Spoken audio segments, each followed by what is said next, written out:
Welcome back to Gold Seek TV. I'm here in Vancouver at the VRIC conference talking about triple digit silver. I'm here with one of the industry experts on silver, Peter Krauth, editor of Silver Stock Investor. Thank you for joining us. Pleasure, Peter. Always glad to chat.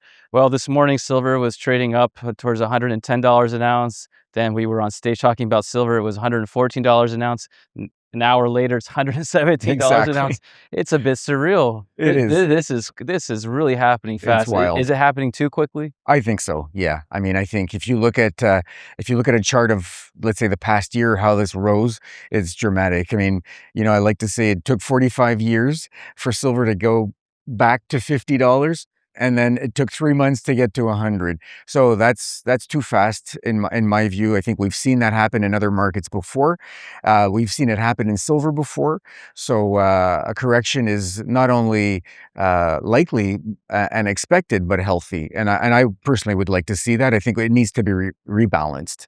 Is it even possible for a market like silver, with all the dynamics at play, to make a steady move anymore? Is it this is the nature of the silver market now, to be very volatile? Is this the volatility, is this gonna be a main feature now for a Yeah, while? I mean, I think that it could very well be, because I think, based on what we've seen, clearly it's because more people have clued into it, that it's going to be subject to more movement. And at higher prices, the same percentage moves you had at $30 and $50 silver are going to be more pronounced. 10% is $10, whereas 10% at 50 was $5, and 10% at 30 was $3. So I think it's going to be, and more people are following it. More people are going to likely continue to follow it. And so it'll get pushed around. So yeah, I would kind of expect that we could certainly see volatility become more typical in the silver market.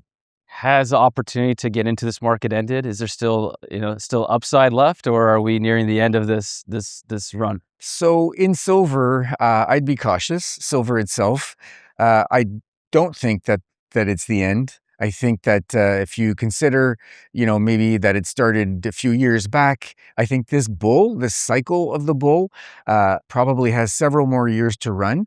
If I had to guess, I'd say we're maybe in somewhere like the third inning of this market. Frankly, even at $100, I think it has a lot higher to go.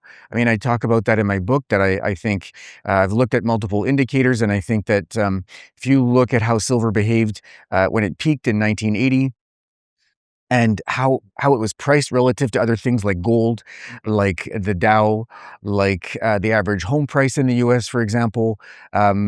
And I made certain assumptions, but all of those things for me at the time when I wrote that, which is, almost 4 years ago now, pointed to about $300 silver. So, that looked crazy, and has looked crazy up until maybe even as little as a few months ago. It's not looking so crazy now. We're a third of the way. And so I think, we've got a ways to go. Maybe it'll surpass it. Maybe it'll take the mania phase of that market to get there. And that's silver. But I think where the opportunity is right now is in the miners, because yes, they've moved considerably over the last year, but analysts look back, they're typically conservative. They don't use current prices. They use the prices that go back at least a few quarters, if not even longer. They look at averages. And so they've probably been using somewhere around $25 or $30. Maybe they'll adjust to 40 or 50. That's still half of where we are now. So if you use spot prices, current prices, and you price a project or cash flow from a company, and then put a multiple on that to tell you where the share price should be for that company, that's a lot higher than where we are now. So I think we have 2, maybe 3 years of a tremendous bull market in silver So equities. the opportunities now look like they're in the silver stocks. Like you mentioned, the silver miners, analysts are using old silver prices.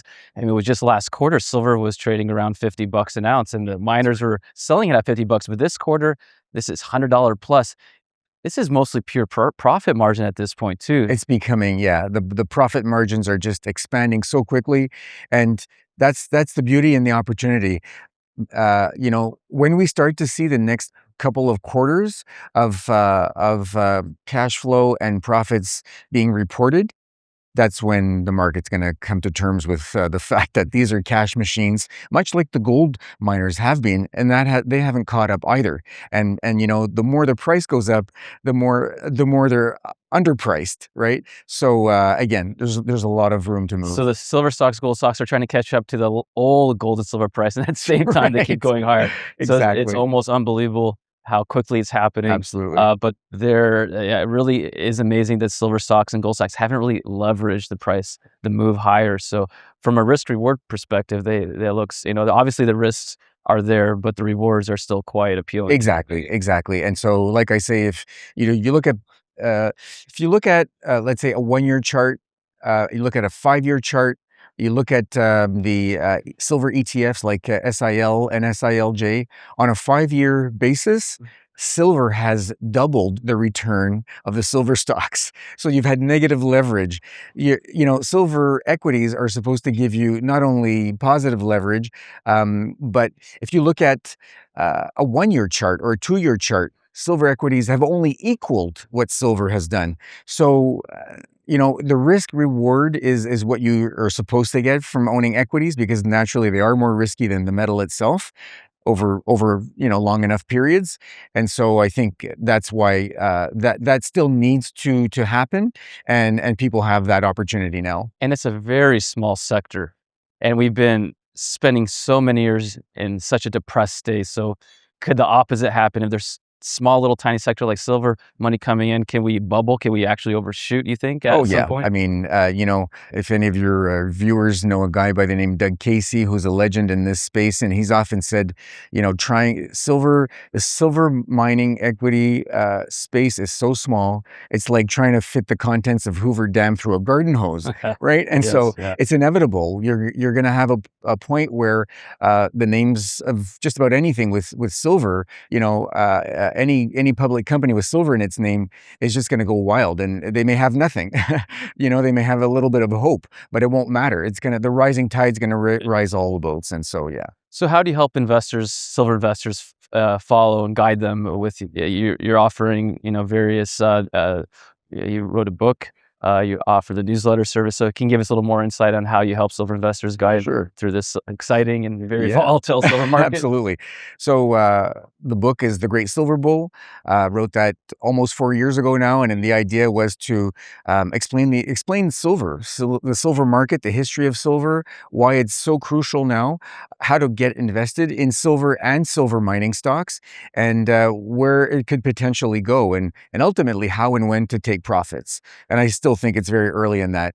And I've got 2 newsletters that are the only silver-focused newsletters that I know of in the market. One is called Silver Advisor. It's a free letter, and we cover companies by looking at their material press releases and putting out our analysis of that on a daily basis. And then I have a paid newsletter called Silver Stock Investor that looks at some, I guess, smaller plays, sometimes smaller market caps, but it does cover the entire silver space, everything from certain silver ETFs and large producers and royalty companies, all the way down to junior explorers and everything in between, like mid-sized producers, smaller producers, developers, and so on. And it's all about what I own, why I own it, if I think something has become overvalued, or if it's looking relatively cheap compared to others, and try to help give some guidance that way. Excellent. Well, that's very helpful, especially in a time like this, because not too many people are following the sector. So Exactly. you really set the groundwork and have helped a lot of people already get into this market and do well. So a lot more coming in this way. So looking forward to, we'll share the links on the video so Thank they you. can find your resources and subscribe to your newsletter. So Peter, thank you for your time. Happy $100 silver. You I bet. guess we'll be talking more in the future about 200 and then potentially even more $300 silver. Right. So we'll keep in touch and see how this silver bull I look develops. forward to it. All right. Thank you, Peter.